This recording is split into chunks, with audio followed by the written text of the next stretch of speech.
Hello YouTube, it's TheStabbyBrit. Let's talk Painkiller.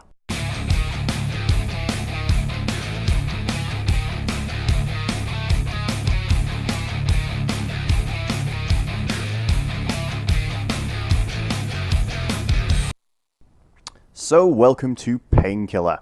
This is a 2004 shooter, and it's definitely in the old school style.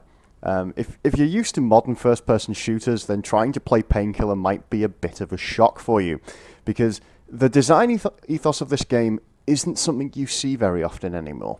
But it's a really good design ethos. It's definitely drawing upon old-school first-person shooters like Doom or Quake. In particular, I get the impression these people liked the parts in Doom where you walk into a room, pick up a key, and then the next thing you know, 12 cacodemons have spawned and are attacking you from every single direction, because that is pretty much how every single room of every single level works. As you can see, I just walked into this room, the doors close, and now I'm being attacked by crazy people with giant axes. From what I've seen so far of the game, and I'm only about 3 levels in, there's a decent amount of enemy variety. Each level seems to have just 3 or 4 enemies, but they vary between levels, which is nice. And they are generally melee focused. And I think that is done deliberately. My impression is that this is all about crowd control and maneuverability. It's a game where you're not meant to be jinking in and out of cover, trading long-range fire with the enemy. It's meant to be run-and-gun frantic action. And when you've got enemies charging at you from all sides, you need to be aware of your surroundings.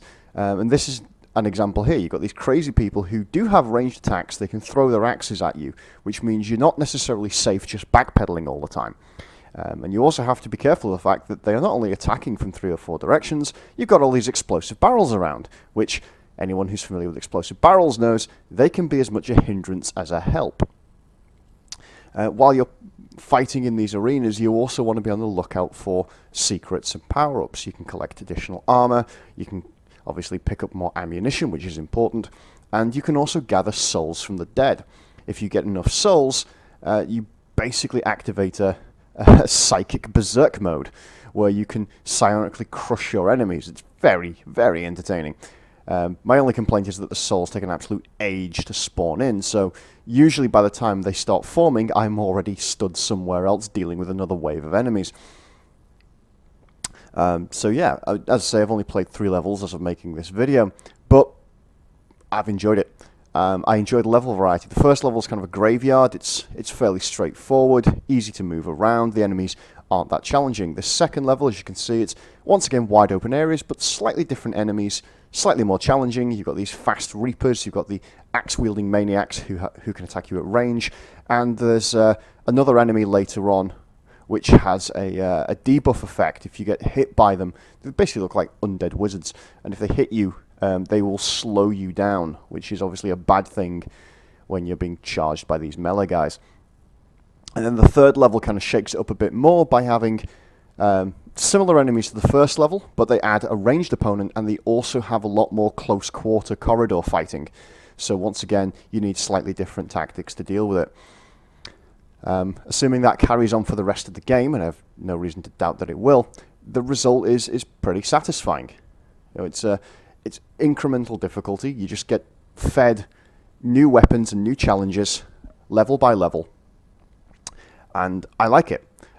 Personally, I would like to be unlocking weapons slightly faster, but that's just me. That's just personal preference.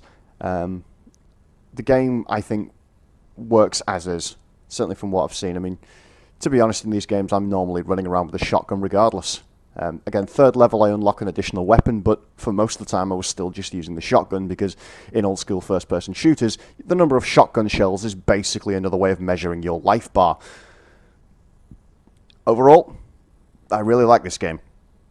This is probably not the kind of first-person shooter that the Call of Duty community will want to play, but if you're a fan of the old Doom games, or maybe the remake, the 4th one, or if you like Quake, if you like some of the older first-person shooters, this is definitely worth a look. So that's about it.